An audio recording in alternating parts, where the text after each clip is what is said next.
mas pelo que eu vi não vai ser a última vez. Estão pedindo para eu estender esse negócio aqui. Significa que para quem está vendo está sendo bom. Agradeço aqueles fiéis escudeiros e os fiéis que estão aqui. E eu tenho certeza que o que eu estou passando está sendo importante na vida de vocês, senão vocês não estariam vindo aqui. Não é porque gosta muito de mim, não. É porque realmente eu acredito que está fazendo diferença. E eu tenho preparado essas apresentações com muito carinho e com muito zelo, que eu sei a importância que isso tem na vida de cada um de vocês aqui, se vocês aplicarem na vida de vocês. Muito bem. Antes da gente começar, nós vamos orar, agradecer a Deus por esse momento e que Deus nos abençoe nesse momento. Vou orar. Senhor, muito obrigado mais uma vez por rever amigos, parentes e pessoas queridas aqui nesse momento. Que o que for falado aqui fique gravado na mente deles, Senhor, e que eles possam colocar em prática em suas vidas para que eles sejam abençoados e sejam prósperos nesta vida, mas principalmente para o teu reino. Abençoe, Senhor. Em nome de Jesus, amém. Eu comecei, não sei quem estava aqui desde a primeira palestra, né? Acho que a maioria. Eu falei da importância da mentalidade, da gente mudar a mentalidade. A primeira palestra, quem acompanhou, foi sobre isso, mudança de mentalidade. A segunda palestra, eu apresentei as estratégias de como você se manter, estratégias de como você sair dos seus problemas financeiros, se você tiver problema financeiro, porque o que mais vai... É uma lavadeira. O que mais vai interferir na sua vida, nas suas decisões, é a sua cabeça. Não é o seu conhecimento técnico, é a sua cabeça. Por isso que eu gastei quase uma aula inteira para falar sobre isso. Eu poderia ir direto para falar para vocês, aplica nisso, coloca dinheiro nisso, nisso, nisso. Mas se eu não falasse essas coisas antes, seria leviano da minha parte, eu colocaria vocês em uma situação difícil. Depois vocês iriam me cobrar. Pô, você falou para fazer isso e você não me preparou. Então, o que tem para trás foi uma preparação para a sua vida como investidor, independente do tipo de produto ou ativo que você vem investir. Aí eu não sei quantos de vocês puderam assistir esse filme Matrix. Aí eu peguei essa imagem da internet e botei ali em cima, Despertando na Matrix. Vou explicar para vocês, para quem não viu esse filme ainda. Quem já viu? Levanta a mão aí, por favor, só para eu saber. A maioria, alguns já viram. Aí vocês nunca viram esse filme Matrix? Tá. Aí tem uma cena desse filme e eu vou explicar para vocês o que tem nesse filme de interessante, o que tem a ver com a gente. Qual a mensagem desse filme? O ator, acho que todo mundo conhece, né? Keanu Reeves. Qual a mensagem desse filme? A mensagem, que é se não me engano, são 3 filmes, ele fala sobre a liberdade, despertar e questionar a realidade. Só que ali no filme vocês vão ver que é uma realidade virtual. Essa realidade, esse questionamento da realidade, seria você questionar tudo que se coloca diante de você com respeito a finanças e economia. Você não acreditar naquilo que fala para você. Eu acho que o que eu falei daqui para trás já é o suficiente para vocês questionarem. Muito bem, vai explorar a ideia de que o mundo que percebemos pode ser uma ilusão. Então, foi o que eu falei, quando você está diante de um vendedor, quando você está de um vendedor de um carro, de uma casa, qualquer outra coisa, sempre o cara vai querer te persuadir. Lembra daquele filme do cara fazendo, daquele filme que eu mostrei, do videozinho do cara fazendo a manipulação com as bolas? Então, isso sempre vai acontecer. E esse filme ele vai enfatizar o quê? Despertar para a verdade, que é o que eu estou tentando trazer para vocês desde sempre. E romper com os sistemas que nos aprisionam. Isso é a mensagem de um filme, mas tem tudo a ver com a gente. Nós somos presos a um sistema financeiro, a um modo de pensar, aquilo que eu já falei anteriormente, a forma como você vê o mundo, como você lida com finanças. As pessoas que vivem só o mês, só tem um salário do mês, roda o mês, se naquele mês o salário não atrasar, não tem como pagar as contas, que não tem nada de reserva. Enfim, é sobre isso.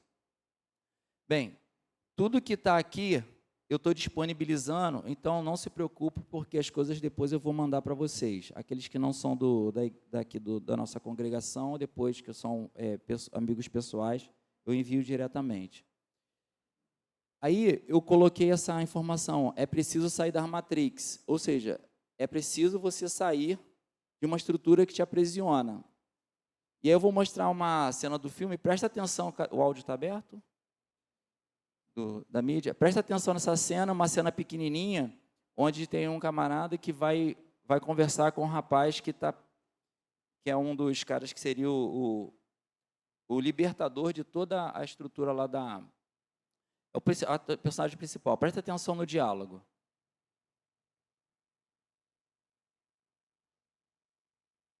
Está sem áudio. Espera aí, volta aí, Sidney. Tá falando que está em cima. Pode?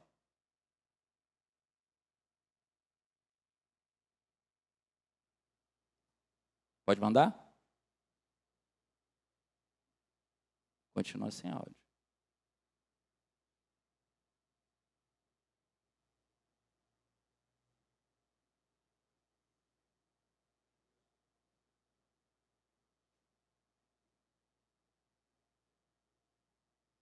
Será que não está com mute aí no computador?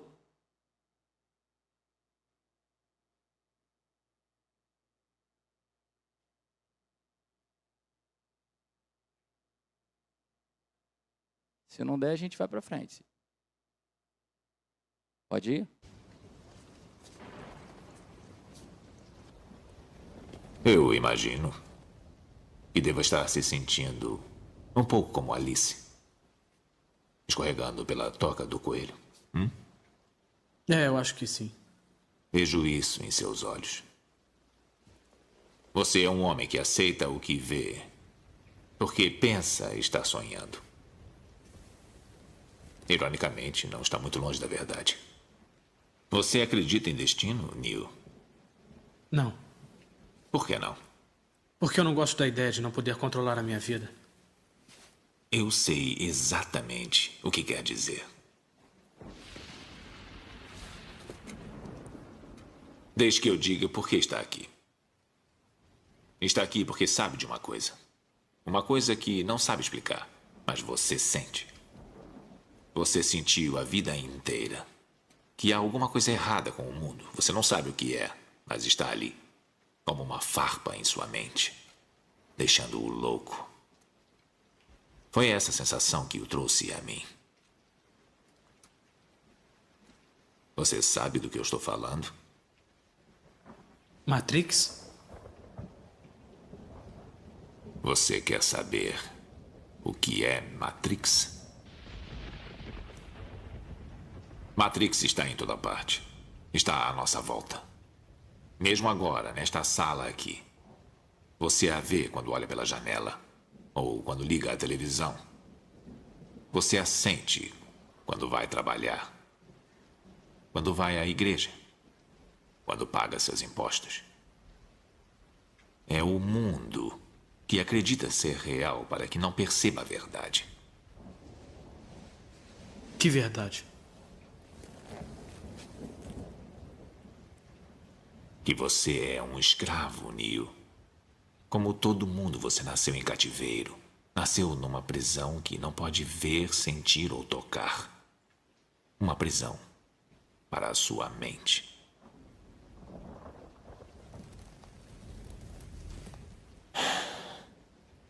Infelizmente, não se pode explicar o que é Matrix. É preciso que veja por si mesmo.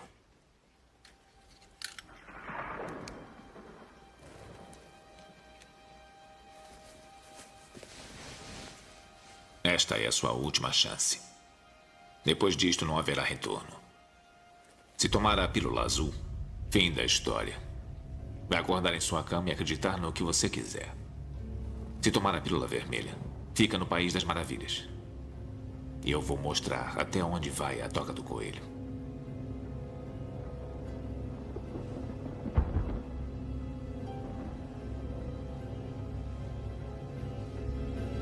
Lembre-se, eu estou oferecendo a verdade, nada mais.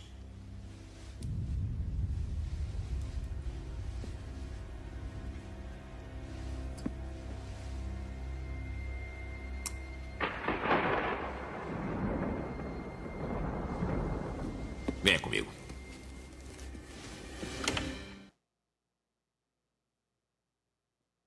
Essa pílula que ele tomou vai permitir com que ele acorde da Matrix. Vou mostrar para vocês o que era a Matrix. A Matrix, nesse filme, era um sistema de uma realidade virtual. Nesse mundo distópico aí, as máquinas tinham vencido os seres humanos e aprisionavam os seres humanos em cápsulas. E esses seres humanos eles ficavam com um troço preso atrás da cabeça e a vida dos seres humanos era usada como energia para poder suprir a energia das máquinas. Eu usei esse exemplo aí porque eu, você, todos nós somos escravos, somos como se fossem ferramentas, burros de carga de várias situações financeiras na vida, quando a gente não presta atenção. Então, eu estou tentando apresentar para vocês a pílula vermelha, para tirar vocês dessa matrix que está prendendo vocês. Então, a ideia é essa, que você saia dessa matrix, que você saia dessa situação que nos aprisiona. Então,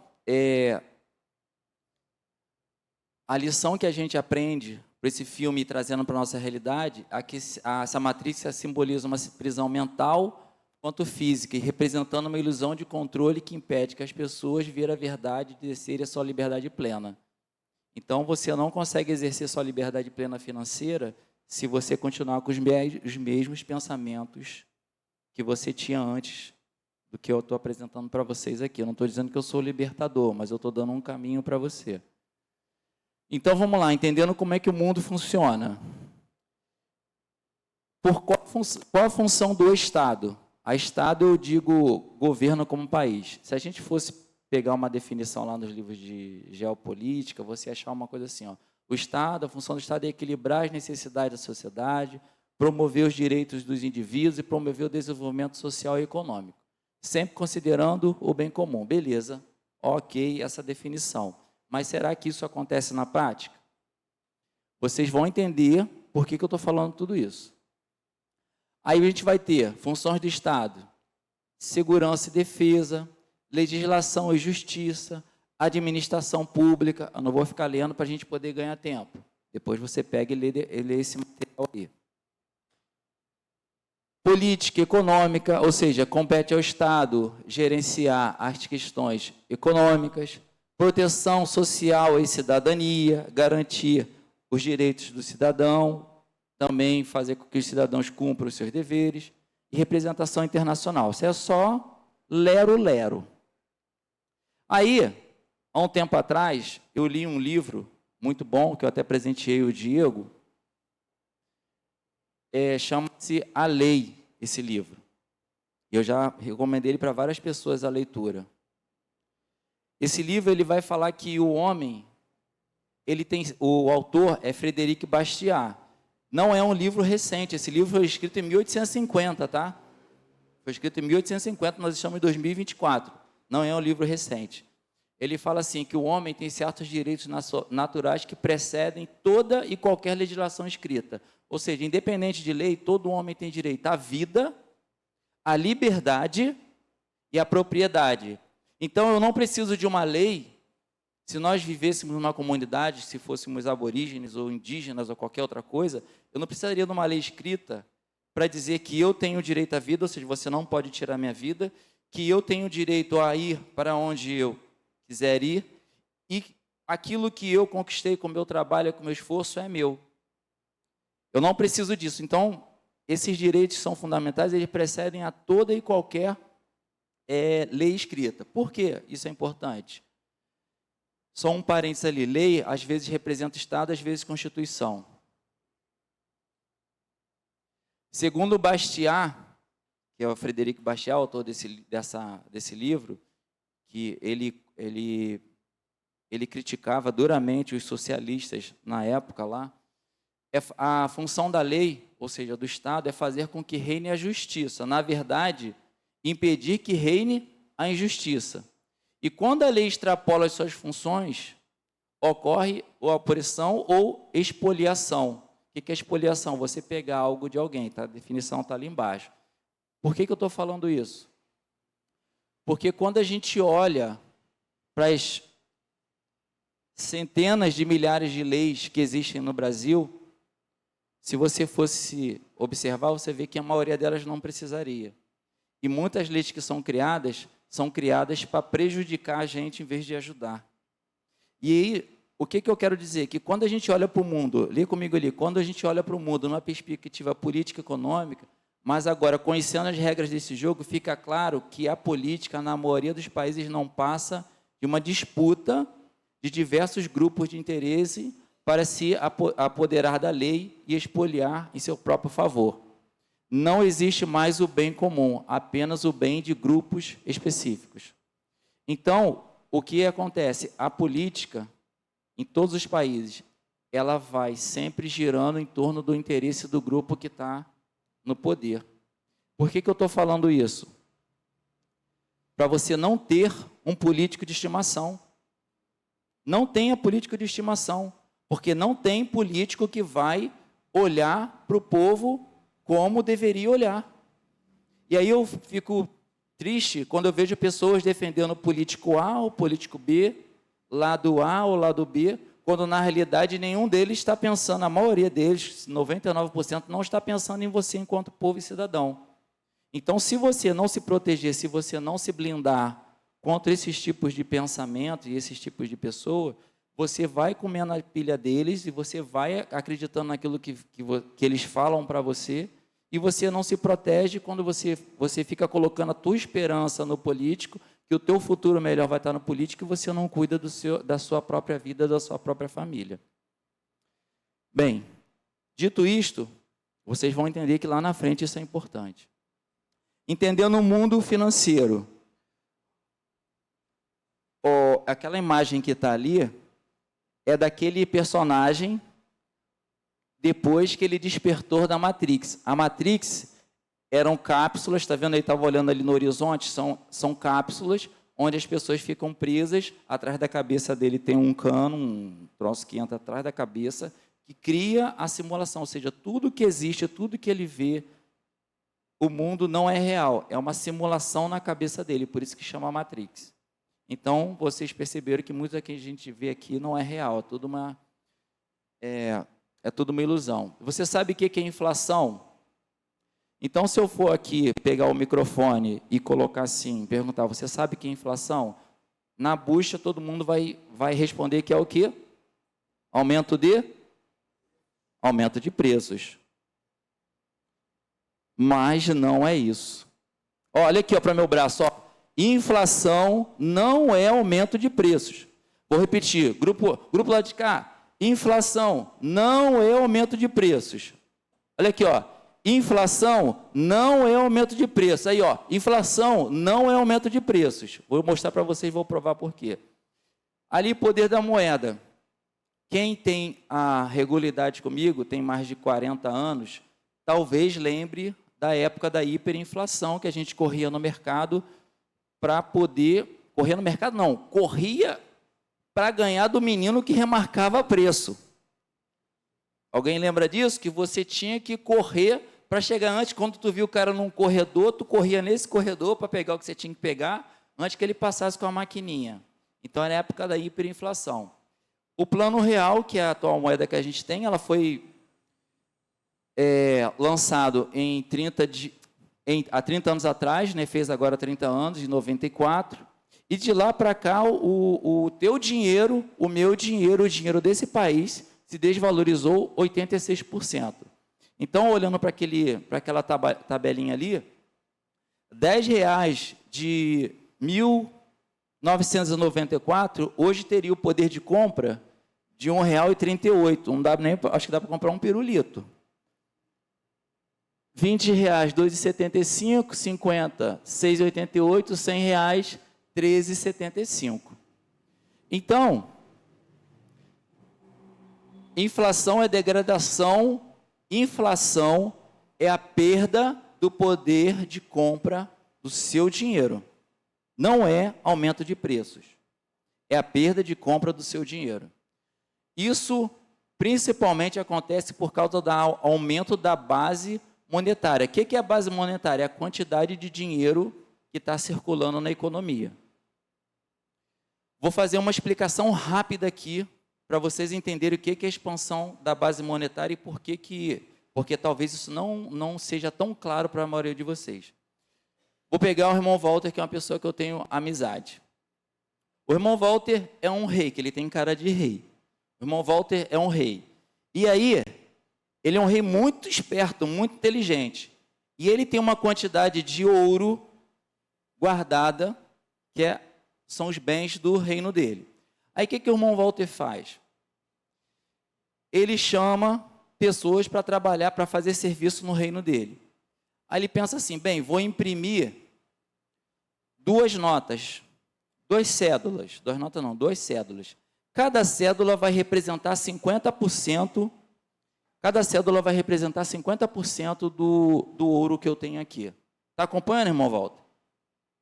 Se eu imprimir 2 cédulas, cada cédula equivale a 50% do valor do seu ouro. Aí veio meu amigo Anderson, foi convocado para fazer um serviço lá no reino dele lá.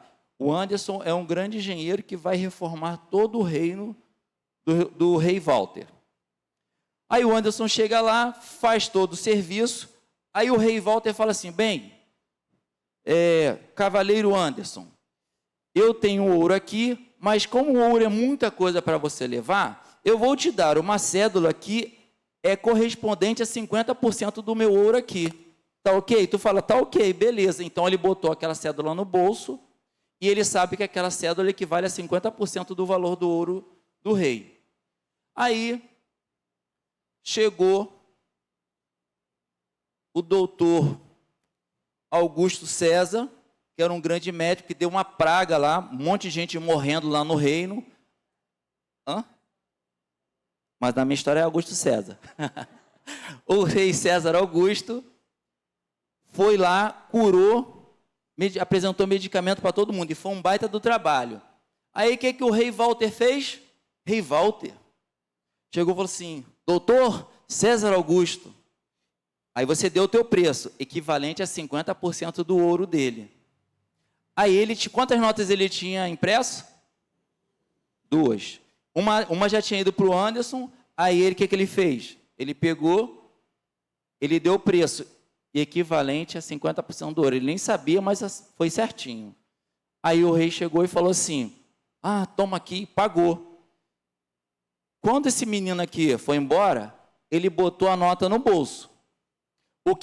Qual é a certeza que ele tem? Que aquela nota vale metade do ouro do rei. E o rei tem direito a esse ouro? Ele é detentor do ouro, mas ele não tem mais direito ao ouro, beleza? Mas tu é esperto pra caramba, rei Walter. Tu é esperto e você é dono da máquina de impressora. Você é dono da impressora. Ele falou assim, tô sem cédula, eu preciso fazer mais obra no meu reino. O que ele vai fazer? Ele vai imprimir, cara. Ele vai imprimir. Aí ele imprime mais 2 cédulas. E vem mais gente para fazer serviço. Quando ele imprimiu mais 2 cédulas, o que aconteceu imediatamente com a nota que estava no bolso dele e no bolso dele? Ficou valendo quanto? 25%. Entenderam agora? É isso que é inflação. Então, quando a gente escreve ali, expansão da base monetária, significa que o teu dinheiro enfraqueceu, porque aumentou dinheiro na economia sem ter um bem. Porque se o rei tivesse conseguido mais ouro em outro lugar, ou seja, colocou bem ou serviço correspondente ao dinheiro criado, ok, mas não aconteceu isso. Só fazer um ponto aqui, depois lá na frente eu vou falar de novo. O que aconteceu na pandemia, no Brasil e em todos os países? Todos os governos fizeram o quê? Colocaram dinheiro no bolso das pessoas. Esse dinheiro ele foi criado assim, como um clique. Um clique. E o que a gente está sofrendo agora?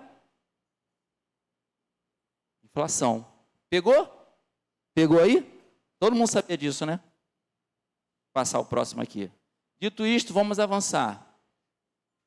Então, olha ali, plano real em 30 anos. Está pequenininho ali, mas vou falar para vocês aqui, A gasolina custava 55 centavos em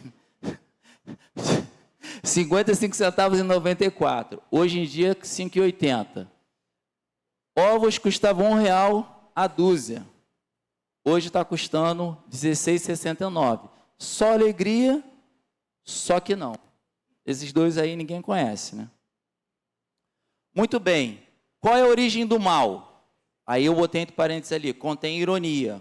Não o mal que você está pensando assim de demônio, né? Mas o mal do problema da inflação.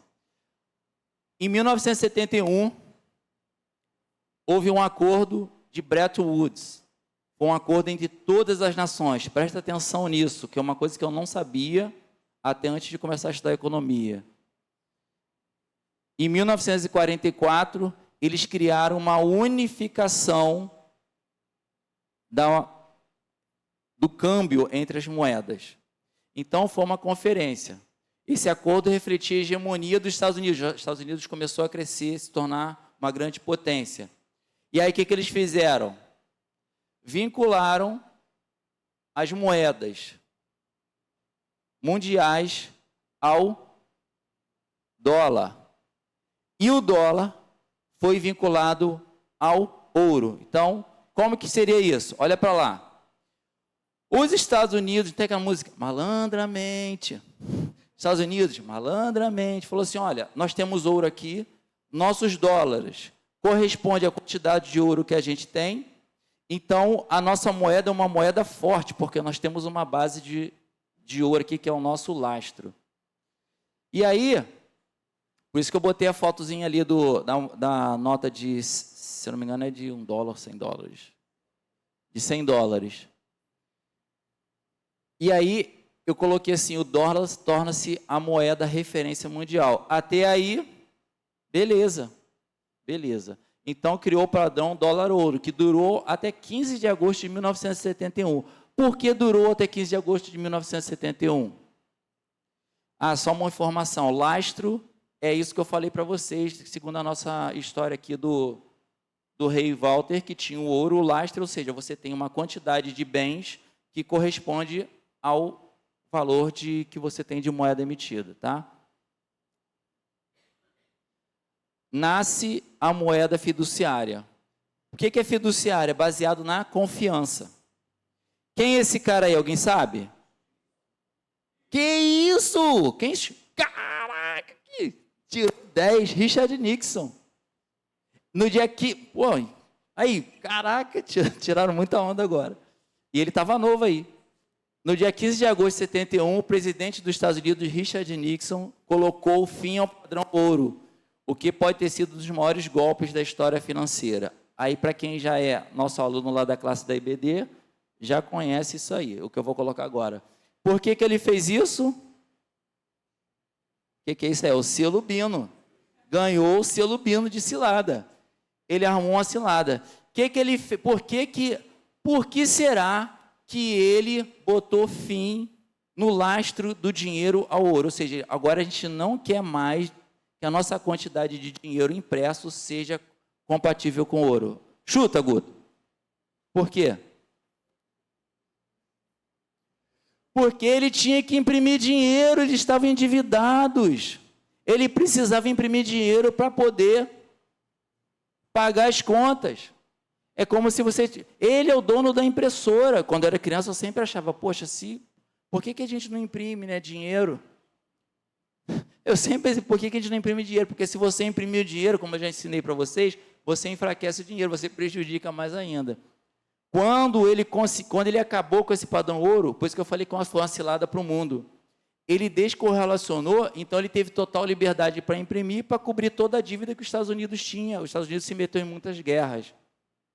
Aí olha ali embaixo que eu escrevi, a inflação está para a febre, assim como a expansão da base monetária está para a doença. Se você leva o seu filho no médico, o que seu médico vai perguntar? O que o seu filho tem? A febre. Febre é a doença? Febre é o quê? Febre é o quê? Sintoma. Inflação não é doença, inflação é sintoma. Então, assim como a inflação está para a febre, assim como a expansão da base monetária está para a doença. Aí, um outro livro que eu comecei a ler é o que o governo fez com o nosso dinheiro. O Roberto Campos, ele foi senador e grande economista, ele escreveu assim, eu vou ler isso aqui, porque isso aqui é muito, muito, muito, muito, muito legal, esse rodapé. Quando eu vi, eu dei um print, eu falei, isso aqui é fantástico. Olha a afirmação dele. O falecido senador Roberto Campos costumava enfatizar bastante esse ponto, afirmando que o entendimento de que a inflação é um aumento da emissão de moedas leva a conclusões fundamentais. Por quê? Porque se entendermos que a inflação é aumento de preços, então o culpado é quem? O empresário. Mas se a gente entende, se entendermos que a inflação é o aumento da quantidade de dinheiro em circulação, aí o culpado é quem? O governo. E a coisa muda completamente de figura. É uma pena que os fiscais do Sarney jamais entenderam essa constatação. No finalzinho aí, fiscais do Sarney, é que na época da hiperinflação, o Sarney, ele convocou os brasileiros e brasileiras que quisessem fiscalizar os mercados, que os empresários que tivessem aumentando o preço, para denunciar. Ou seja, o governo imprimiu dinheiro à torta e à direito, arrebentando com a economia, e quem levou a culpa foi o empresário. O empresário, ele aumenta o preço, porque se ele não aumentar o preço, as prateleiras se esvaziam. Muda completamente a figura. Vocês estão saindo da Matrix. Então, quais fatores promovem a inflação? Demanda aumentada, quando a demanda por bens e serviços cresce mais rápido do que a oferta. Ou seja, se você quer mais de uma coisa e você tem menos daquela coisa disponível, o preço vai subir. Então, se eu me tornasse um grande palestrante, hoje é que a palestra está de graça, está na faixa. Hoje está de graça. Mas se amanhã depois eu me tornasse, não vai acontecer, mas se eu me tornasse um grande palestrante, com certeza, cada vez mais, eu me tornaria uma pessoa escassa e o preço da minha palestra subiria. Oferta reduzida. Quanto menos produtos você tiver, mais o preço do produto sobe. Custo de produção. Quando a matéria-prima aumenta, o preço do produto sobe. Câmbio, ou quando o dólar, esse papo que fala que o dólar que mexe lá não muda na tua vida, meu amigo e minha amiga, muda muito. Muda tudo na tua vida, que tudo no nosso planeta é pareado com o dólar. E quando a nossa moeda se torna fraca em relação ao dólar, o nosso custo de vida sobe. Você precisa entender isso para você investir direito lá na frente. Salários e mão de obra. Elevação de salários corresponde ao aumento na produtividade. Então, se você paga um salário mais caro para a pessoa, o empregador vai ter que colocar mais dinheiro para pagar o cara, por consequência, o produto que ele produz aumenta o preço. Emissão de moedas é só um dos fatores e a taxa de juros também. Bem, país que gasta muito, gasta excessivamente, e aí o que ele faz? Ele emite mais moeda para poder se suprir o seu gasto descabido. Bem, agora presta atenção nisso aqui. Por que eu estou falando que presta atenção nisso aqui? Porque lá na frente, vou mostrar para vocês os ativos, ou seja, coisas que você vão investir, que estão atrelados a este índice. Então, você precisa entender como que esse índice funciona para você poder escolher lá na frente quais ativos que você vai comprar para investir. Entendeu por que eu estou falando isso? IPCA, ele é o termômetro da inflação. Eu botei uma dúvida ali. Será mesmo que ele é o termômetro da inflação? Bem, o índice, o que significa IPCA, para quem não sabe, é Índice de Preços ao Consumidor Amplo. É o indicador oficial de inflação no Brasil. Vou mostrar para vocês como é que ele é calculado. Ele é calculado e divulgado pelo IBGE, Instituto Brasileiro de Geografia e Estatística. Ele reflete, aí ali, grifo meu, ou deveria refletir a variação de preços de um conjunto de produtos e serviços consumidos pela família brasileira. Só se você parar aí 30 segundos e refletir, você já vai perceber que esse tal de IPCA não reflete a vida de todo mundo. Não dá para um número representar uma nação. Já começa por aí. IPCA, uma cesta de consumos bem diversificada. Olha como é que é feito esse cálculo. Ele mede a variação de preços de um conjunto de bens e serviços adquiridos pelas famílias com rendimentos mensais entre 1 e 40. Repito, 40 salários mínimos. Um salário mínimo é 1.412. 40 salários mínimos é 56.480. Tem alguém aqui, não precisa responder não, que ganha 40 salários mínimos? 40. Dá para botar todo mundo, dá para você botar todo mundo no mesmo barco, mas todo mundo dentro do mesmo padrão de consumo não dá. Aí eu coloquei uma pergunta ali. Faz sentido para você essa métrica? Para mim não faz. Se faz para você, depois você me mostra como é que você chegou a essa conclusão. Aí eu continuo perguntando. O padrão de consumo de um cidadão que recebe um salário mínimo é o mesmo de outro que recebe 40 salários mínimos? O padrão de consumo, o que vai na mesa, onde ele sai, o que consome, como se comportam, como se alimentam. Aí eu coloquei aqui, aí é como se fosse uma conversa entre os personagens. A maior parte dessas pessoas não está pronta para acordar. Aí ele fala, e muitos estão dependentes do sistema que vão lutar para defendê-lo. É tão difícil você se libertar disso, porque você ainda vai lutar achando que tudo que está acontecendo no Brasil está legal. Aí eu coloquei esse contraste aí. 1.412, normalmente, é aquela pessoa que recebe a cesta básica do empregador, quando o empregador está a cesta básica.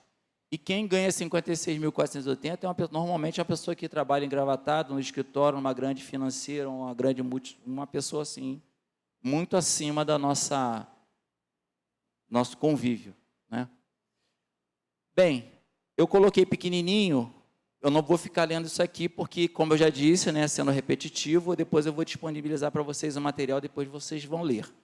Então, esse IPCA, só o iniciozinho ali, ele é composto de 350 mil produtos em 30 mil estabelecimentos em várias capitais no Brasil.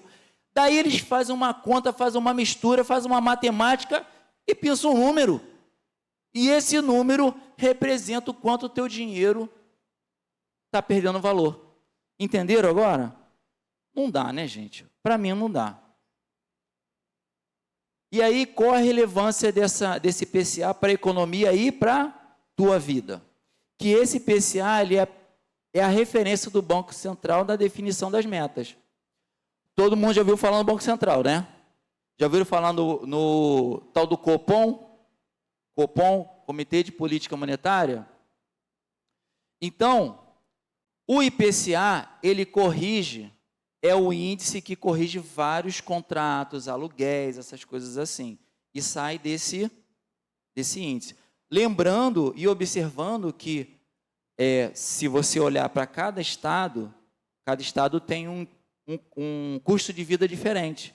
Então, daí você já vê que não dá para esse IPCA representar a gente. Mas todas as aplicações e todas as correções no Brasil respeitam esse índice aí. Então, lembre e saiba que a tua inflação é diferente da minha inflação. Cada um tem a sua inflação pessoal, porque nós consumimos coisas diferentes, nós consumimos materiais diferentes, produtos diferentes. E, antes que eu esqueça, eu vou falar, o governo ele pode manipular o IPCA. Alguém sabe como? Como que o governo manipula o IPCA? Mexendo na política de preços de coisas que têm grande relevância dentro do IPCA. Por exemplo, combustível. Quando o governo trava o aumento de combustível, e o combustível tem um peso grande no IPCA, o que vai acontecer? O índice não sobe. Aí, como o índice não sobe, aí o que você vai concluir? Que o governo está sendo um grande governo, que está fazendo uma grande coisa por você. Aí, quando você não entende de economia, tu acha que, pô, legal, hein? Pô, bacana, o governo travando o preço do combustível, estou pagando combustível barato. Só que, quando ele trava o preço do combustível, não deixa subir, o que vai acontecer? Lá na frente, vem toda a cobrança, porque isso aí, depois, essa conta vai chegar. Não tem como ficar explicando agora, mas essa conta depois lá na frente chega. E aí ele manipula o IPCA para poder aparecer bem na foto. Então, o IPCA ele vai interferir no planejamento econômico de empresa, ter o poder de compra. Resumindo, sobre o IPCA, os empréstimos e as suas dívidas ficam mais caras. Quando o IPCA sobe, suas dívidas sobem junto. O governo paga maiores rendimentos nos títulos públicos que ele vende para captar recursos. Então, os títulos públicos que eu vou mostrar para vocês no final, onde você pode investir, eles têm uma parte que é atrelada ao IPCA. Então, quando o IPCA sobe, para você que é investidor, joia. Para você que é devedor, ruim. Para o governo, ruim. Porque quando ele aumenta o IPCA, significa que ele vai pagar mais juros das dívidas dele. Tá? O seu dinheiro perde poder de compra e as empresas ficam com o orçamento apertado, estrangulado pelas dívidas, empréstimos, porque toda empresa ela tem empréstimo. Com isso, reduz salário ou perde benefício. Quantas pessoas não perderam o plano de saúde com a pandemia? Aí agora um outro parâmetro que a gente precisa falar para vocês entenderem. O que é a tal da Selic? Selic é sistema, presta atenção nisso aí, porque vocês vão ver que tudo isso aí depois junta tudo, hein, gente? Isso aqui é igual prova de matemática. Você começa, tu fala assim, pô, onde que o professor vai chegar com isso? Chega na frente, ele apresenta uma equação que você tinha que ter decorado todas aquelas fórmulas, tu não decorou, tu se lascou. Então, presta atenção, já entendemos o que é o IPCA, o que é essa Selic? Essa Selic, que chama, abrindo ali, Sistema de Especial de Liquidação e Custódia, ela foi introduzida em 79. Ela serve como referência para as taxas de juros aplicadas no mercado. Então, quando você faz empréstimo, financiamentos e aplicações financeiras. Aí vocês viram que eu coloquei um botãozinho ali? Quem é mais antigo, lembra que os rádios tinham um botão de aumentar e diminuir o volume. Então, nós temos um órgão chamado Banco Central. O Banco Central, o que é o Banco Central? É o banco dos bancos. Então, por exemplo, aqui na igreja tem um pastor presidente. Então, tem um pastor, tem os pastores que são auxiliares. Um pastor auxiliar, ele não pode chegar, subir aqui, ei, aí, pessoal, hoje a pregação está comigo. Não pode, porque tem um pastor presidente. Os bancos também têm que prestar conta para um determinado banco, que é o Banco Central. E hoje, atualmente, esse Banco Central ele é independente do governo. Embora, no cenário que a gente tem, no atual governo, sem entrar no valor, fazer valor de juízo de governo que está no momento, ele está querendo interferir nessa independência do presidente do Banco Central. Por quê? Porque essa taxa Selic, ela que muda tudo com respeito à economia no país. Por isso que eu estou dando ênfase nela.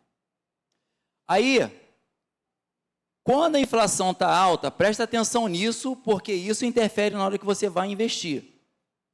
Quando a Selic ela está alta, quando a inflação está alta, o que o Copom vai fazer? Ele vai aumentar a taxa Selic. Vou repetir. Quando a inflação sobe, o que o Copom faz? Copom é um comitê de política monetária, que é um grupo de pessoas dentro do Banco Central. Eles vão aumentar essa taxa Selic. Por que eles vão aumentar essa taxa Selic? Está escrito ali, ó. Tira a cola, caramba. para poder desestimular o consumo e reduzir a pressão inflacionária. O que é? Porque quando as pessoas estão consumindo muito, você tem muito dinheiro circulando. O que o Copom faz? Ele sobe essa taxa Selic. Quando ele sobe essa taxa, você vai financiar o carro, você desiste. Quando você vê os juros que você vai pagar, você não quer mais pagar aqueles juros. Então, por isso que eu falei que é um termômetro. A inflação está alta, ele sobe a Selic. E ele fica mantendo lá em cima. Até pouco tempo atrás estava 13% ao ano. Estava uma beleza para quem investe. Para quem está tomando um empréstimo. Porque não tem aquele negócio, madeira que dá em Chico, dá em Francisco. Então, essa mesma Selic que pode se supimpa no teu investimento, ela também te arrebenta quando você está na posição de quem está tomando empréstimo.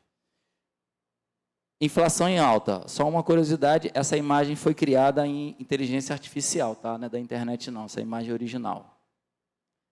E aí, a inflação em baixa é um dragãozinho bonitinho, bonzinho, para até decorar a carta de criança, que também foi criada em inteligência artificial. Então, quando a inflação está controlada, o que o Copom faz? Ele reduz a taxa Selic. Então, quando a taxa Selic baixa, o que acontece? Você fica mais barato para você pegar dinheiro emprestado. Aí você, como um bom brasileiro, você vai lá e se endivida. Chegou a hora de trocar meu carro, chegou a hora de trocar minha moto. É agora que eu vou pegar aquele empréstimo para reformar a casa. Essa mulher não para de me falar que eu tenho que trocar, mexer nesse quintal aqui, reformar. É agora. Aí você vai lá, aí quando você vai e toma empréstimo, você faz a economia andar. Todo mundo se endividando, a economia está andando. E aí começa o quê? O preço das coisas subirem, porque muita gente vai querer comprar. Olha a lógica. Muita gente vai querer comprar, o preço das coisas vão subir. E quando o preço das coisas sobe, é efeito chamado de inflação. O sintoma, mas que foi por quê? Por causa da demanda, que é um daqueles fatores lá. E aí, o que o Copom faz? Ele mexe com a Selic, sobe a Selic para poder controlar. Então, a Selic é o termômetro que mexe na economia. O IPCA é o indicador do governo, da economia. E a Selic é o termômetro que faz com que a economia ande ou desacelere. Tá? Então, qual a importância? Essa imagem também é de inteligência artificial. Qual é a importância dessa taxa Selic? Ela é a base, como eu já falei, das taxas de juros, empréstimos e financiamentos. Então, quando você entende como essa Selic funciona e você sabe, por exemplo, quem entendia de mercado financeiro, quando viu que o governo começou a injetar dinheiro nas economias, o que já era previsto de acontecer? Inflação. Então, quem aplicou dinheiro em ativos que estavam atrelados à taxa Selic, riu de orelha a orelha. Ou seja, não precisa ser um gênio para poder perceber essas coisas. Bem, quando a Selic ela aumenta também, aumenta o custo da dívida pública, porque os títulos do Tesouro, ou seja, o dinheiro que o governo precisa para poder continuar funcionando, que a maioria dos brasileiros pensa assim, bem, o Brasil é rico, somos um país muito rico, temos muito dinheiro, todo mundo fala isso. Que a gente ouve, a gente reproduz isso, a gente acha que nós somos um país rico. Não! Nós somos um país que cobra muito imposto, mas só que nós somos um país que gastamos muito. Para vocês terem uma ideia, eu não botei esse slide aqui, mas 40% de tudo que se arrecada é só para pagar dívida. Então, o que o governo faz? O governo é como se fosse um pobre sem noção, que tem cartões de crédito infinito. Imagina um pobre sem noção com cartões de crédito infinito. Que ele não paga a conta. Pegou a visão? Quando eu estouro esse cartão, o que eu faço? Eu vou lá e pego o outro e vou gastar. Estourei esse cartão, vou lá e pego o outro e vou gastar. Para esse pobre, o mundo é lindo. Só que o que é o cartão de crédito? É o governo emitindo títulos de dívidas para poder pagar o rombo que eu mostrei para vocês do INSS, todos os outros rombos. Então, o governo está sempre emitindo títulos de dívida. E quanto mais títulos o governo emite, maior é o problema e maior o endividamento. É como se fosse um buraco que vai cavando. Aí você tem que pensar em que lado que você quer estar. Do pessoal que pega dinheiro emprestado ou do pessoal que sabe como essa engrenagem funciona e aplica dinheiro nisso aí? Decisão é sua. Infelizmente é assim, eu não gostaria que fosse assim. Mas infelizmente o país que a gente vive está desse jeito. E por isso que eu estou falando para vocês. Renda fixa é aí que você aplica. Tem horas que ela está alta, tem horas que ela está baixa, mas historicamente ela vai sempre crescendo. Agora vamos aprender a investir. Atenção, muita atenção. Eu acho que eu vou conseguir terminar em tempo para a gente poder abrir para perguntas.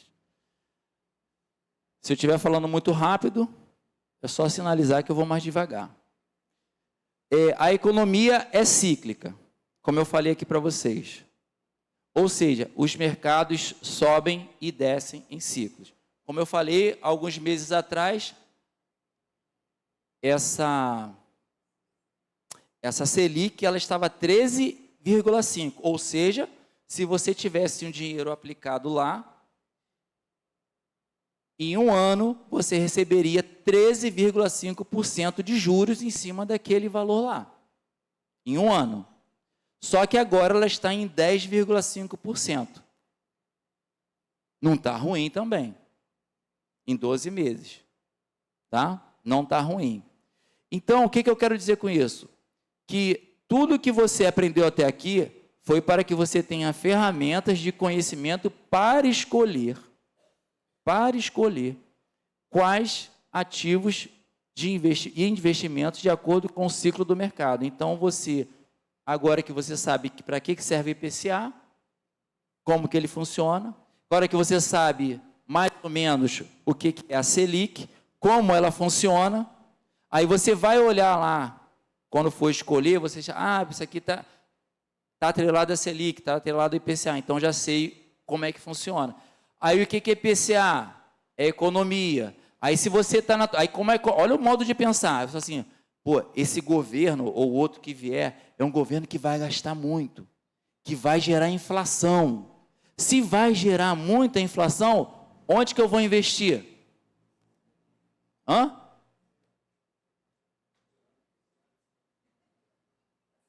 Vou perguntar de novo. Se vai gerar inflação, onde que eu vou buscar? IPCA. Entendeu?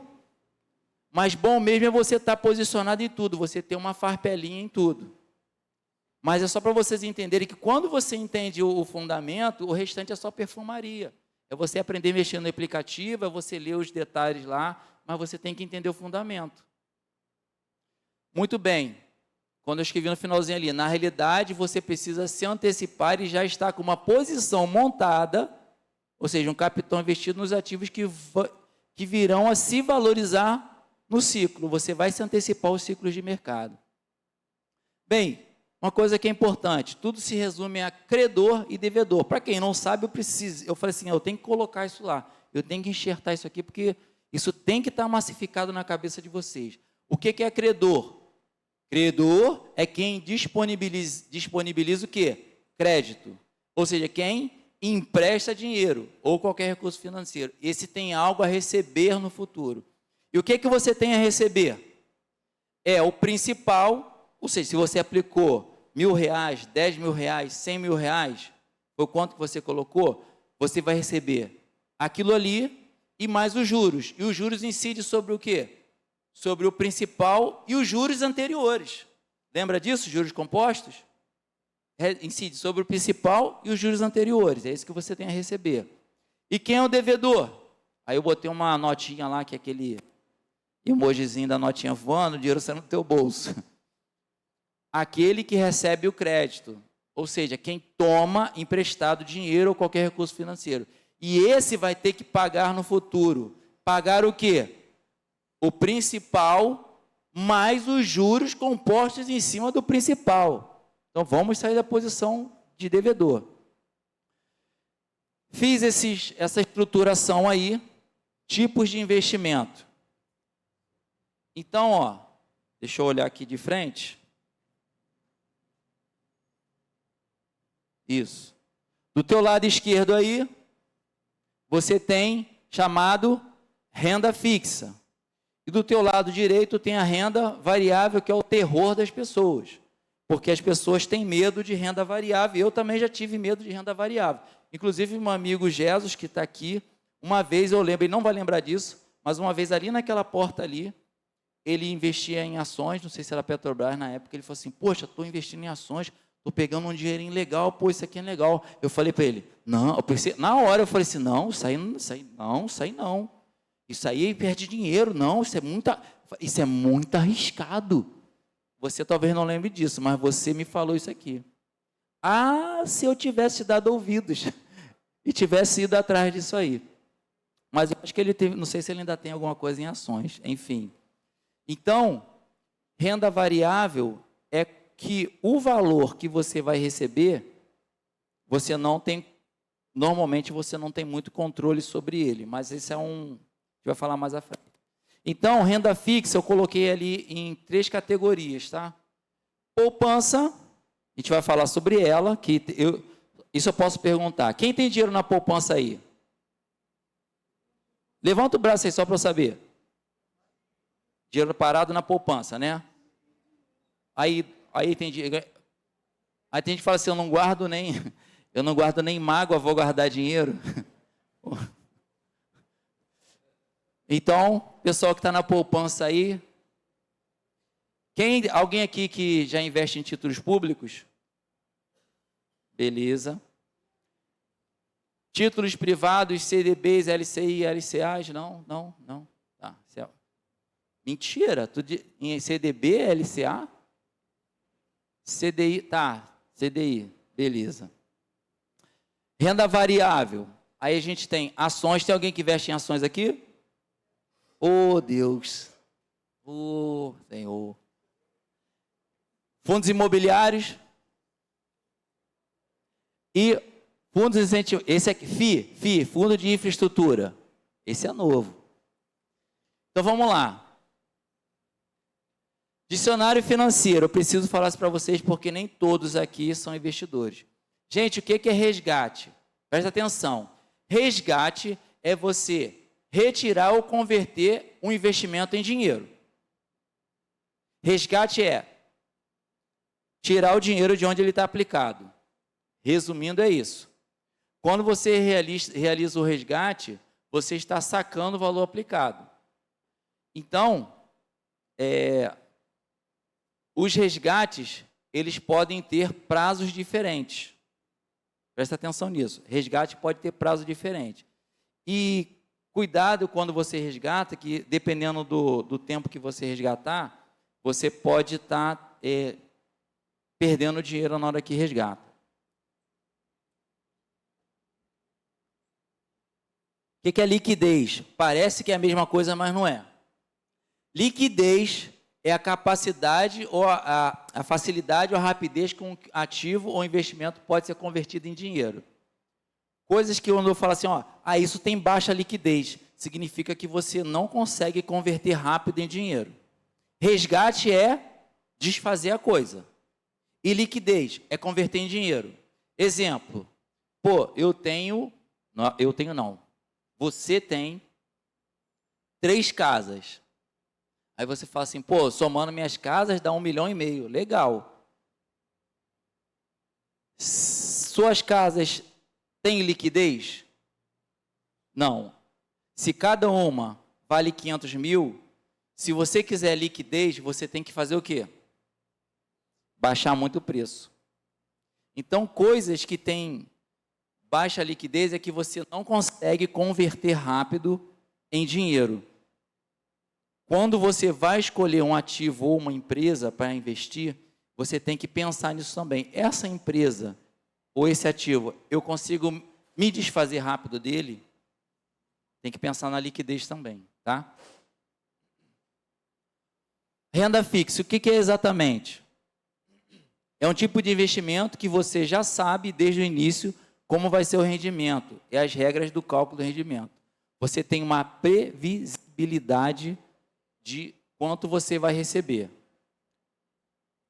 Quando você investe em renda fixa, você está emprestando seu dinheiro para o governo, no caso do Tesouro Direto, ou para um banco. Aí tem os nomes lá. CDB, Certificado de Depósito Monetário, vou mostrar para vocês. Letras de crédito imobiliário, letra de crédito do agronegócio, que é a LCA. Em troca disso, você recebe um rendimento, que pode ser atrelado a alguns índices, como eu já falei, ao IPCA ou a Selic. Renda variável, aquele finalzinho ali não era para estar ali não, tá? Foi, esqueci de deletar. Quando você investe em renda variável, o rendimento do seu investimento ele não é previsível. Ele pode variar muito para cima quanto para baixo, E você pode tanto ganhar muito quanto perder tudo que você tinha. Então, por isso que investir em renda variável requer um pouco mais de tempo e dedicação. Tá? Aí os nomes das ações, fundos imobiliários, ETFs, são produtos. Tipos de investimento conta a duração. Bem, investimentos de curto prazo, o que é curto prazo? De 1 a 2 anos. Então, curto prazo não são 6 meses, não são 3 meses, não. Porque, quer ver? Ele está aqui, está aqui. Marcondes brincou comigo. Então, eu vou vir porque eu vou ficar rico. Eu falei, rico? Acho que não. Ele falou que é rico, que é filho do rei. Então, tudo que eu estou falando aqui é para longo prazo. De médio a longo prazo. Em 1, 2 anos, você não vai ter... Presta atenção, isso é muito importante. Em 1 e 2 anos, dependendo de como serão os seus aportes, você não vai ter a percepção do teu dinheiro crescendo. Mas quem assistiu às outras aulas, lembra que eu mostrei o gráfico de juros compostos, que quando o tempo passa, esse negócio explode. Então, você tem que ter paciência, perseverança e compromisso com o teu planejamento financeiro. Não espere que em 1 e 2 anos você vai ver o dinheiro explodir, o que você está aplicando crescer e multiplicar muito rápido. Não acontece dessa forma. A matemática não é assim que funciona. Bem, médio prazo de 1 a 5 anos. E depois vocês leem aquilo ali que eu não vou ler para a gente não perder tempo. E longo prazo acima de 5 anos. Então, ninguém que começa a trabalhar acha que vai se aposentar com 5, 10 ou 15 anos. É sempre o quê? De 25 para lá. Algumas aposentadorias especiais 25, 30 e agora 35 para homem e 30 e alguma coisa para mulher. Então, para aqueles que são novos, se começar a investir agora, Miguel fez 15, vai fazer 15, né, Miguel? Vai fazer 15 agora. Não, vai fazer 15 anos esse ano, vai fazer 15 esse ano. Se ele começasse a investir, digamos que Sidney foi tocado pelo Senhor, Miguel ficou um moleque muito comprometido e sério na vida, agora não joga mais videogame, resolveu que estudou, que vai passar na prova lá do militar que ele quer fazer, e aí falou, pai, me dá R$200 todo mês para eu investir. Aí o Sidney, se você manter essa conduta, eu vou te dar. Aí ele começa a investir com 15 anos. Você pode botar mais 15 anos, ele vai estar com um dinheiro muito alto. Por quê? Porque se passou muito tempo. Então, longo prazo.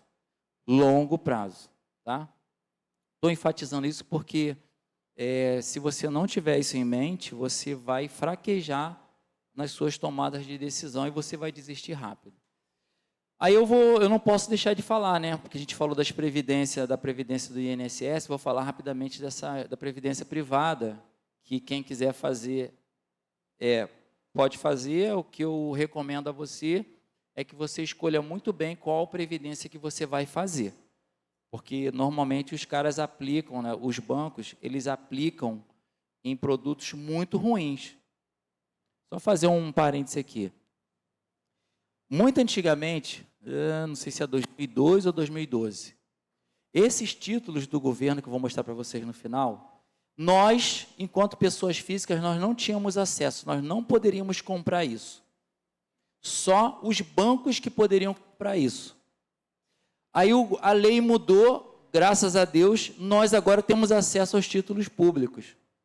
Então, vou resumir para você. Quando você vai num banco, você senta lá, você senta diante de um cara e fala, eu quero fazer uma previdência privada. O banco, ele vai te cobrar por esse serviço.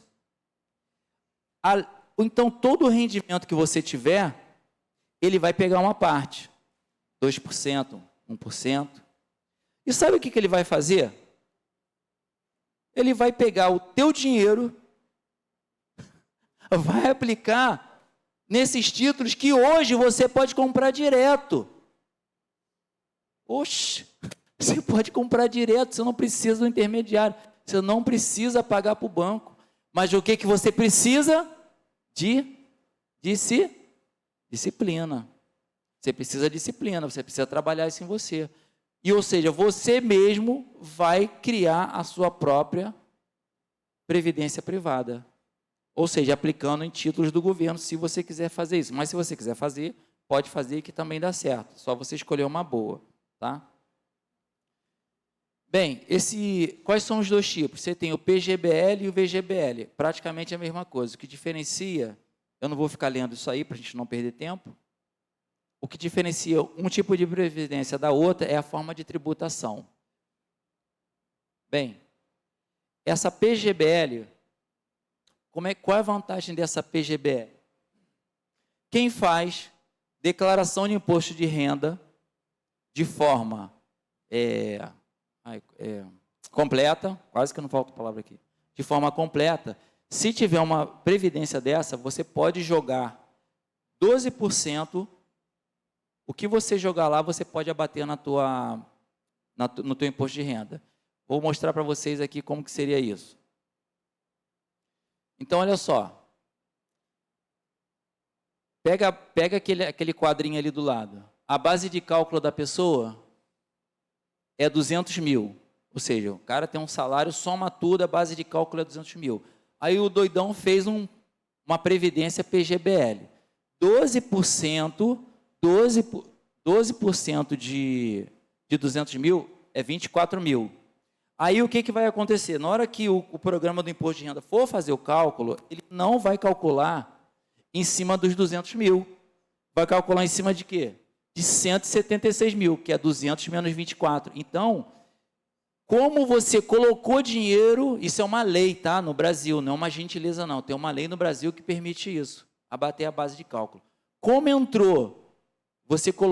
Você fez um PGBL, você botou até 12% lá, então isso sai, a tua base de cálculo vira 176 mil. Nessa faixa de rendimento, o imposto de renda para quem vai pagar imposto de renda, quem paga, é de 27,5. Se você pegar 27,5 de 176, dá 48 mil. Você deixa de pagar R$ 6.600 de imposto. Você deixa de pagar R$ 6.600 de imposto. Mas só que não é deixar de pagar, você deixa de pagar e um dinheiro que você daria para o governo para gastar, seja lá com o que ele for gastar, você está guardando para você no futuro. Olha que louco isso. Quem sabia disso aqui? Sabia porque eu te ensinei, né? Então, pessoal aí que paga imposto de renda e reclama que está pagando imposto de renda, estou pagando imposto de renda alto, se governa isso, se governa aquilo. Se você faz a declaração completa, pode reduzir o quanto você paga. E talvez, até, incrivelmente, ter restituição. incrivelmente ter restituição, que é a coisa mais bonita que tem, né? Mara sabe que ela era contadora. Aí vamos lá, o pessoal da caderneta de poupança, vamos animar, pessoal, vamos animar, que a caderneta de poupança é muito legal. Vamos animar. Agora o pessoal vai ficar feliz com a caderneta de poupança. Então vamos lá. A caderneta de poupança ainda é um bom negócio? Aí eu botei um porquinho ali dizendo assim, investe em mim, né? Aquele memezinho daquele cara das criptomoedas. Bem, afinal, quanto rende a poupança? Presta atenção que você vai entender agora como rende a poupança. Já falamos da Selic, beleza? Então, Selic já não é mais um mistério para vocês, já entendemos que a Selic é a taxa de juros do mercado financeiro, estabelecida pelo Copom. Em setembro deste ano, presente, ela está em 10,50. Tem uma chamada taxa referencial, que ela vai ser agregada na composição dos rendimentos da poupança, que ela presta atenção, é 0,07. É um cabelinho, meio cabelinho deitado, é muito pequenininho. Aí o que o governo estabeleceu? O governo é gente boa. Ele falou assim, quando a meta da taxa Selic, quem estabelece é o Copom, for superior ao valor exato de 8,5% ao ano, a poupança renderá, tipo os 10 mandamentos, a poupança renderá 0,5% ao mês mais TR. Pega 0,50 e soma com 0,07 que está lá em cima à direita. Dá quanto? 0,57 ao mês, ou seja, 0,5% ao mês. Quando isso vai para o ano, isso vira o quê? 7,12. Se você fizer a cálculo de juros compostos e tal, não é 0,57 vezes 12 não, tá? A conta não é essa não, é uma outra conta. Só que não vem ao caso aqui. Só que alguém pode pegar e fazer a conta e multiplicar e vai ver que não está dando 7,12 e vai falar que eu estou fazendo conta errada. É que a conta de juros compostos é diferente. Então, dá 7,12% ao ano. E aí, qual é a segunda regra? Aí, pessoal da poupança, quando a meta da taxa Selic for inferior a 8,5% ao ano, a poupança renderá 70% da taxa Selic mais a TR. 70% da taxa. Vocês lembram que a gente mostrou lá atrás, que eu mostrei para vocês conta de como faz juros compostos? Lembra disso? Como as coisas são importantes, né? Nada aqui é por acaso. Como que eu calculo 70% de qualquer coisa? Multiplico por 0,7. Se fosse 80%, multiplico por 0,8. Se eu quisesse achar 120%, multiplico por 1,2. E assim segue a lógica. Muito bem. Eu vou considerar o melhor cenário, porque a condição é inferior ou igual. Vou considerar a Selic de 8,5%. Se for 8,5%, quanto que vai render? 0,48, porque se eu pegar 8,5% e multiplicar por 0,7, vai dar 0,48. Aí você vai ter 0,48 mais 0,55, isso vai dar 6,85. Oxi.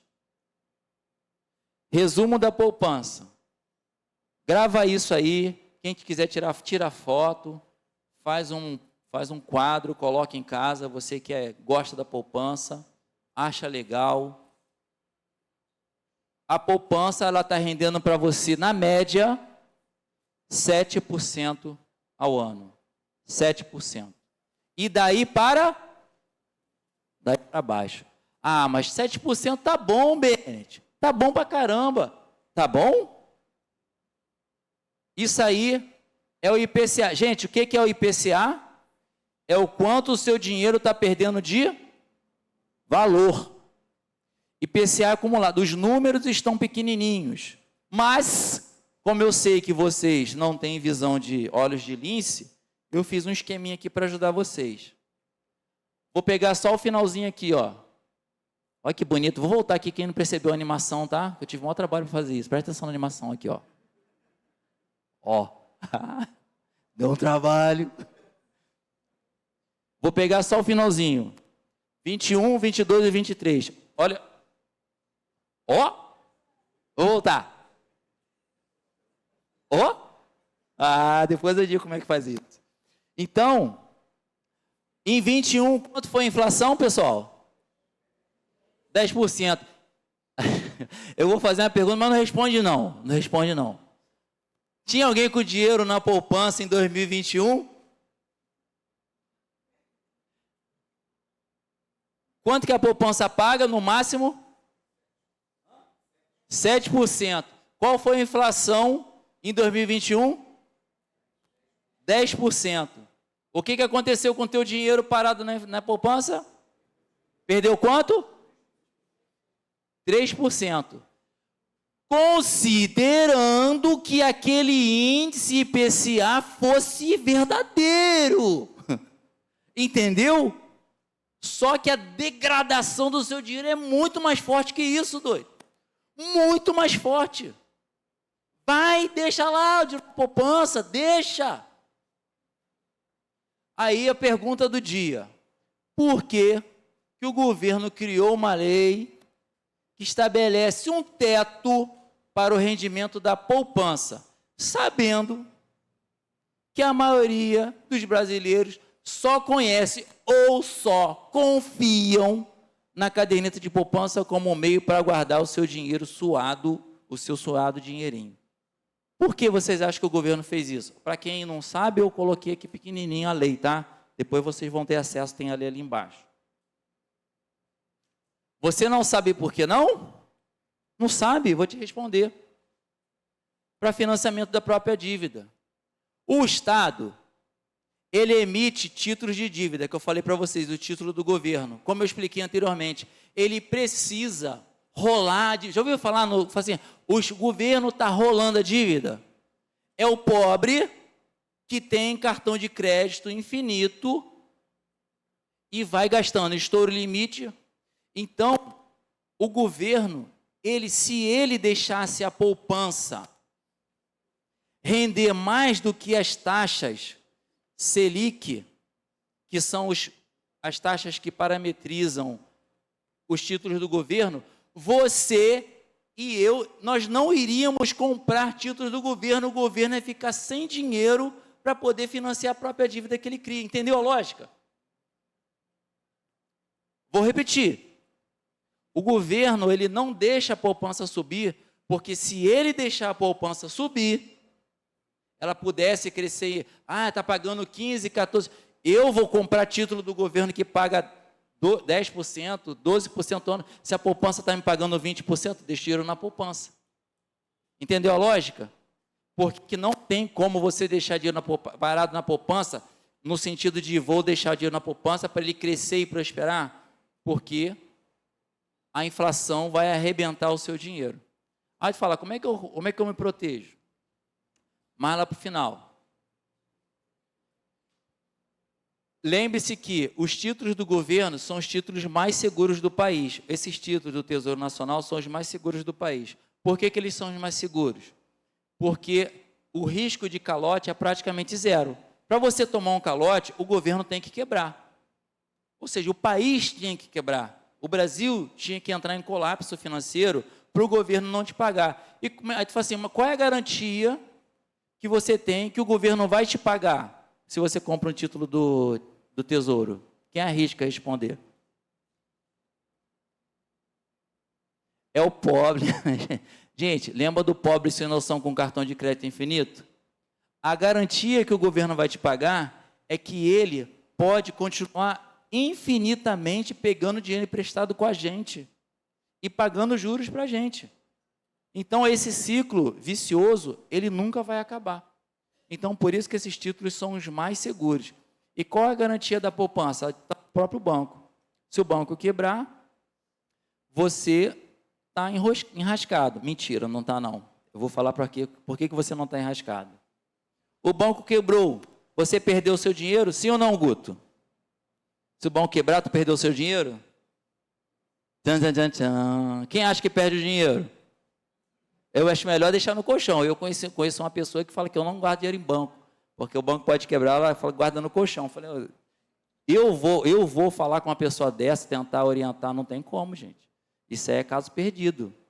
Como diria Paulo lá, ó, entrega a alma dessa pessoa aí e deixa ele ir. Não, você não vai perder o teu dinheiro se o banco quebrar. Depende do tipo de ativo que tiver o teu dinheiro guardado. Existe uma organização chamada Fundo Garantidor de Crédito, que quando uma instituição financeira vem à bancarrota, quebra, você tem o teu dinheiro ressarcido, até o valor que você tinha no momento da quebradura. Por exemplo, você tinha 6 mil reais investidos, quebrou hoje em setembro, quebrou agora em setembro, mas isso só vai te ressarcir em janeiro do ano que vem. O que você acumulou até hoje, você recebe. O dinheiro daqui para lá, que deveria render juros, você não recebe isso. E até quanto que você pode ter aplicado para ter ressarcimento? Até 250 mil. Então, para todos nós que somos seres humanos normais, 250 mil por CPF. E no caso, aí fica a dica aí, você depois que acumular 250 mil reais em investimentos, você cria uma conta numa outra empresa. Deus seja louvado que assim seja. Você aplica em outra instituição financeira, porque a cobertura é até 1 milhão por CPF. Que Deus nos abençoe para que a gente chegue a 1 milhão, né?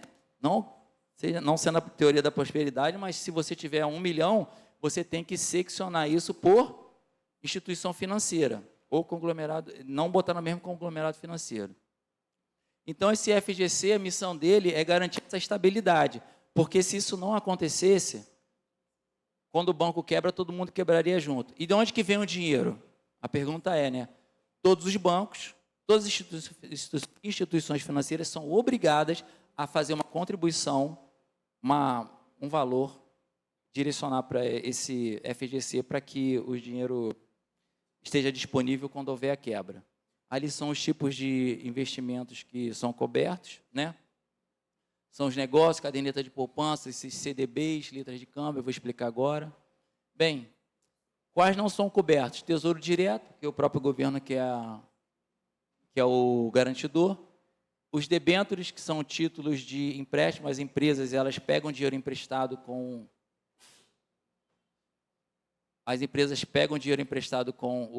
o mercado.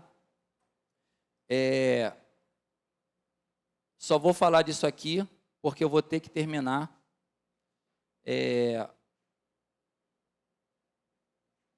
Na próxima vez que a gente se encontrar, eu queria tentar fazer em três domingos, mas não consegui.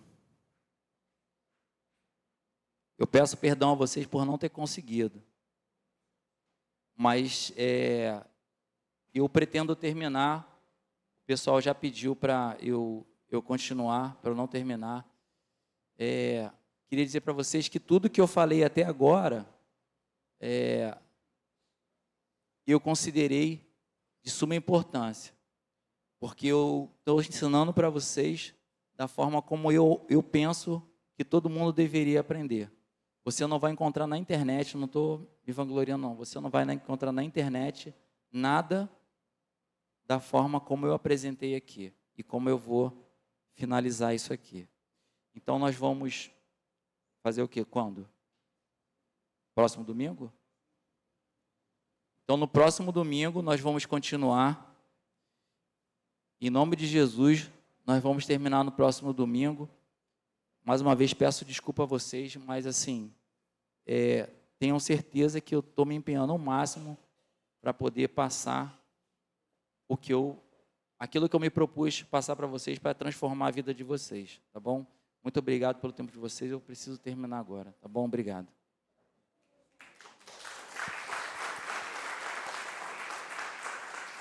Meus irmãos, o assunto finanças é algo que tem muito assunto. São muitos materiais. E o que o Bento tá aqui passando para a gente, realmente eu estou assim, né, lisonjeado, porque ele está conseguindo passar de forma bem clara todo um conteúdo que a gente precisa conhecer que a gente não conhece, certo? Eu não sei se a gente conseguiria. Será que a gente conseguiria reduzir meia hora na semana que vem? Ao invés de estarmos aqui 5h30, 17 horas? Não, porque a gente fez hoje 17 horas, mas o pessoal começou a chegar 10 para as 6, certo? Então, vou colocar assim, uma questão de sentimento, né? Se a gente marcar para 7 horas, pelo menos todo mundo vai estar aqui 5h30 no máximo. 17 horas. 5 horas.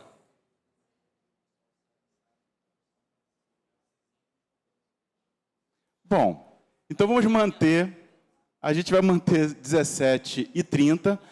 É claro que a gente não vai parar por aqui, a gente vai ver outros momentos no futuro para poder a gente falar sobre esse assunto, mas um assunto mais específico também, porque tudo que está sendo colocado aqui, existem coisas muito mais abrangentes para poder a gente somente ir lá e martelar no que dá certo, ok? Para quem não participa da nossa igreja ou que não está nos grupos de WhatsApp da igreja, eu vou, essa aula até hoje, eu vou disponibilizar o PDF para depois vocês lerem em casa. Então, quem não está no grupo da igreja, entre no grupo da igreja. Quem é meu amigo pessoal que está aqui, eu vou mandar de forma direta. E lá no final, depois, dependendo do retorno de vocês, a gente pode fazer uma aula especial só para mostrar exatamente como se investe. Aí seria uma coisa mais informal, não seria aqui dentro, seria num outro ambiente, talvez na sala de casais, marcaria num sábado, algum encontro nesse sentido para a gente fazer isso, tá bom? Então, mesmo que termine, a gente pode dar continuidade para quem tiver interesse. É isso, meus irmãos. A união de casais, ela está realmente trazendo para a gente, aqui é só o início, certo? Mas a gente precisa avançar para coisas muito mais abrangentes. Vamos subir sempre a escada, ok?